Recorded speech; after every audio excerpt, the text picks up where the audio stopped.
Good afternoon. Good after. Oh wait, no. Good afternoon. Good evening. Good morning, wherever you are, whatever part of the world you're in right now. It's 1 o'clock here in New York. So, okay. So this video is quite juicy, but not really. And I was debating. I've been debating for like the past week whether or not I wanted to post this video because I know how people are. I know how people try to attack and people always have things to say, but to me, it's, you got to be pretty brave and pretty bold to talk about something like this that you did from the past and, share it with the world. So, I don't mind because this was years ago. This story was over 10 years ago. So it's not a big deal. I was super young, and you do stupid things when you're young. You make mistakes and you move on and you learn from them. And I did, and 10 years ago, I was a completely different person from the person that I am today. So I don't really care about the negative comments. I know they're going to come. People are going to have things to say, but you weren't in my shoes. You don't know what was going on. Don't judge me. Nobody's perfect, okay? So the title of this video is Storytime, I Catfished Chris Brown. Yes, Chris Brown. Breezy. C-Breezy. Mr. 2 Up, 2 Down. Okay? So he has a lot of fans, so I know a lot of people will probably be upset, but I mean, you have to understand the story and just listen to what I have to say. And if you still hate me, then suck a dick. Okay? So, how I catfished Chris Brown. So, first of all, you're probably looking at me like, you're hot. Why are you catfishing anybody? Okay? Like I said, this was from over 10 years ago. I looked completely different. I was way heavier. You know what I mean? I wasn't the type of girl that guys would go for right off the back. Not popular guys, not guys with status and stuff. I was kind of the girl that was in the background, that was quiet, I was the heavier one, and that was just it. So anyway, this happened. This was before the catfish, before there was even a catfish, before they even came out with the term catfish. People weren't even calling it back then. There was no catfish show. It didn't even exist, So like I said, this was over 10 years ago. So I was super young. And basically what happened was, I had two best friends. I had this gay guy who was my best friend. I'm going to call him B. And then I had a girl who was my best friend, Ruby. We were best friends for years. And, we were into celebrities. We loved celebrity men. We would go to shows. We were kind of like low-key groupies, but not really, because to me, groupies are just women who would just go for anybody with fame. But to me, if you have a specific person in mind, that doesn't make you a groupie. You just know what the fuck you want. So that's pretty much what we would do. We would know what the fuck we would want. And we would go to shows and stuff like that. We wanted to be in that life. We were young and, whatever. So, anyway, something had happened. I don't remember exactly. But my best friend Ruby at the time, she thought Chris was cute and everything like that. I never was into him. Not off the bat, like in the beginning. And then something happened. We had a conversation. I was like, he's cute. Blah, blah, blah. Let's do this. Can we stalk him? It was a joke. And she's like, yeah, let's do this, blah, blah, blah. So we started getting into Chris. We started getting into what he was into. Where he would hang out. At the time, he was a part of the Breakfast Club, which was a group he had created. He would hang out in Harlem a lot. I was obsessed with him. I became obsessed with him, and I'm a Scorpio, so it's like when we start liking somebody, it becomes an obsession. It consumes us. It's not just a little crush. We think about you 3 times a day. You're always on our mind, constantly. That's just Scorpio love. It's just something nobody can ever touch, but may sound a little stalkerish, but anyway, so I'm trying to make this video as short as possible, but I love to talk. So anyway, some type of way we were able to link up with, because my best friend at the time, Ruby, she was sleeping with Eazy-E's son, little E, and some type of way she linked up with this other girl who was sleeping with him too, trying to get information or whatever, creating drama for herself. And this girl was Moniece. And Moniece, I'm sure some of you know her. She's on Love and Hip Hop. Moniece is fucking crazy. I knew Moniece was crazy before she even joined hip hop, Love and Hip Hop. The bitch had a reputation in LA. She's fucking nuts. So, some type of way we started talking to her. And, my best friend Ruby became cool with her because they were fucking the same guy. And some type of way we found out Moniece had fucked with Chris Brown before.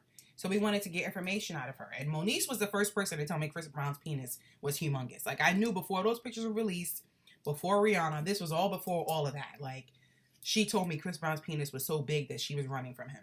Like, she was running from it. And I remember that, so I didn't really like Moniece. I always thought she was weird and off.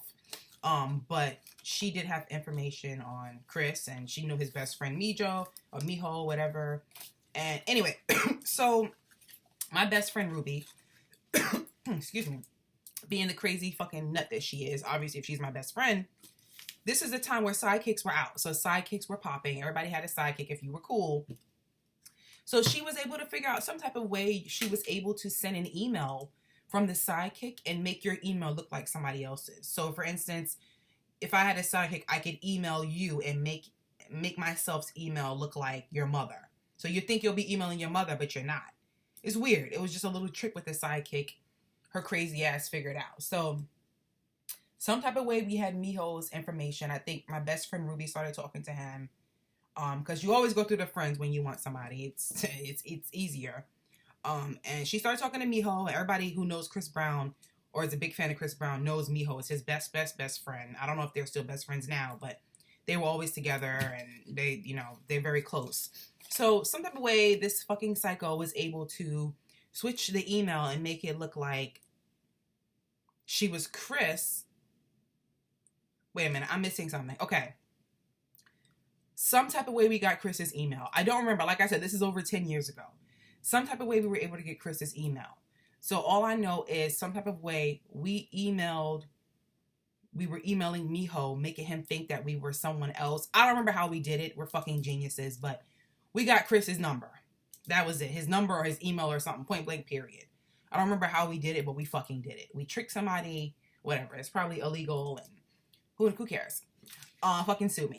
So we did that and we were able to get Chris's information. So I was very naive then. I was very I was all about my friends. And if my friend told me to do something, they had to be telling me for the right reason. So I had to do it. Very different from how I am now. Where now I'm just like, fuck you, suck my dick. I'm not doing anything you want me to do. So my best friend Ruby at the time, best friend, quote unquote, tells me, okay, we need to try to get Chris, blah, blah.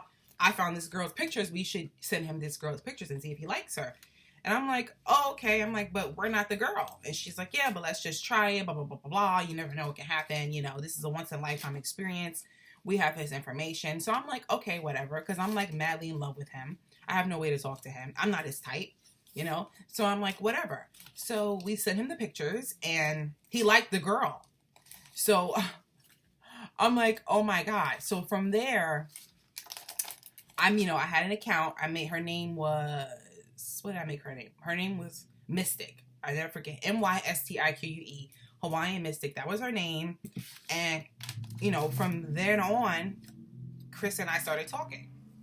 But I wasn't the girl in the pictures. I'm Jessica. I'm Miss Hawaii. So, anyway, we hit it off. Like, it just fucking completely shocked me. I'm like, wow. Like, me and Chris Brown are, like, cool. Because he's Chris Brown and it was 10 years ago, but he was still super popular back then, just like how he is now, But we didn't have Instagram and all that shit, but still, he was still fucking popular, And he was so fucking cool. Like, we would talk. I remember one time we talked. He called me during his wall-to-wall video shoot. We were talking for then. And I was like, wow, this nigga, he's fucking cool. I'm like, damn, this sucks because he thinks I'm somebody else, So eventually we did get to the point where everyone was like, he's going to want to meet you. He's going to want to meet you and blah, blah, blah. Because we were this close. Like, we were talking every day for weeks. Like, he was sending me stuff. And, it was just really, really intense. And I could tell, like, from there, like, even though it was a few weeks and I really wasn't the girl in the pictures, I could tell that Chris was very controlling. Just like things he would do, things he would say, he was aggressive.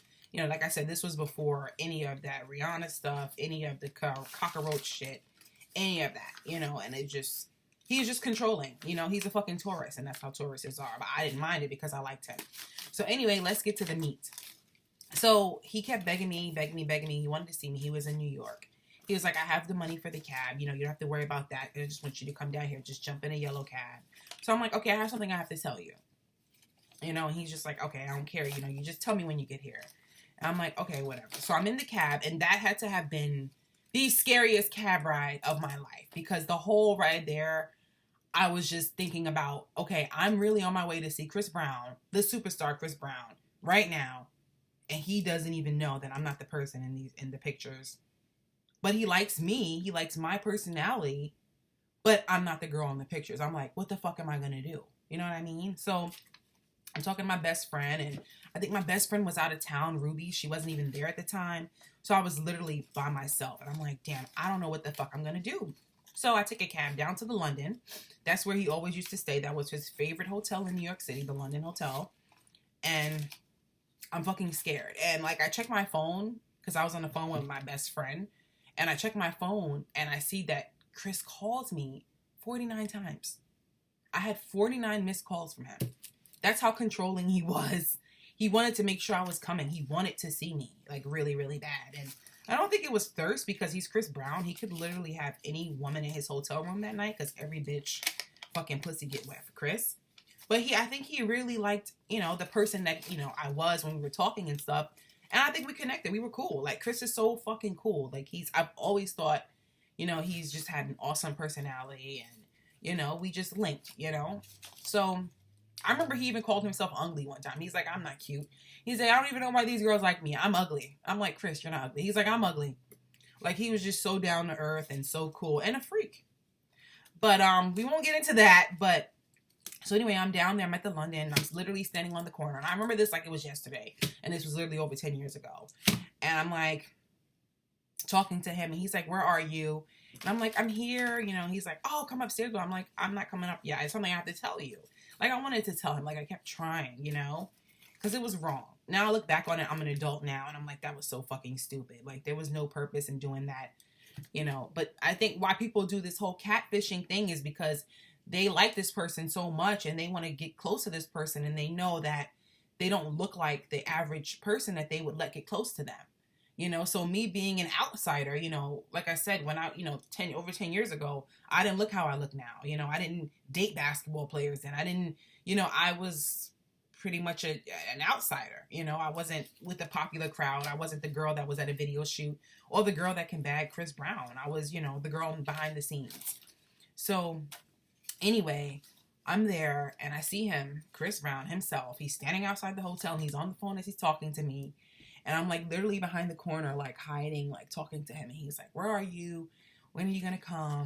Blah, blah, blah, blah, blah. And I'm like, oh my God, I see. And then he saw me. He's like, I see you. And I'm like, oh my God. And then I like went behind the wall and he's like, and he starts walking towards me. I'm like, oh my God, it's happening. I'm like, this is fucking, what the fuck am I going to do? Oh my God. So I put my glasses on. I was young, like I told you. I was young. I was naive. I was scared. I couldn't believe I was in this position. And I was just so nervous because I didn't know how he was going to react. I didn't know if he was going to call the cops on me. I didn't know what the fuck he was going to do. If he was going to punch me in the face. I didn't know. So, because it is deceiving to do that to somebody. It's so deceiving. And I crossed the street and I remember he walked up to me and he was just like, hey, what's up, blah, blah. I'm like, hey. And he's like, he's looking at me and he could tell I'm a little different, you know, like, because I guess he's saying, okay, she's light skinned like the girl in the pictures, but she looks a little different. Because the girl in the pictures looked like she might have been like Hispanic and black or something. And I don't know. She had a different look. Miss Mystique. So he's like, take your glasses off. And I'm like, no. And he's like, and I'm like, I have to tell you something. And I could tell that he could tell that, you know, obviously I wasn't the girl in the pictures. And I was just like, I'm sorry. You know, I don't, and he's like, are you serious? He's like, you really did that to me. And I'm like, I didn't have anything to say. Like, I was just, there was nothing to say. Like, I was wrong. There was nothing I could have said. There was nothing to make him feel comfortable. That was wrong what I did. And I was in the wrong and I was in hot fucking water. And he was just like, wow. And I was just standing there like, I was speechless. I didn't know what to say. I mean, a part of me wanted to just grab him and hug him because I'm like, Chris Brown is fucking in front of me right now. Like, and he's fucking hot and he's tall and he's cute, you know? And I'm like, damn. But I couldn't do that. I was just stuck. And he was just like, wow. And then he was just like, okay, you know? And then he walked away. And he was going into the hotel and I just let him go because I'm like, I was wrong. Like, you know what I mean? I could see the hurt in his face.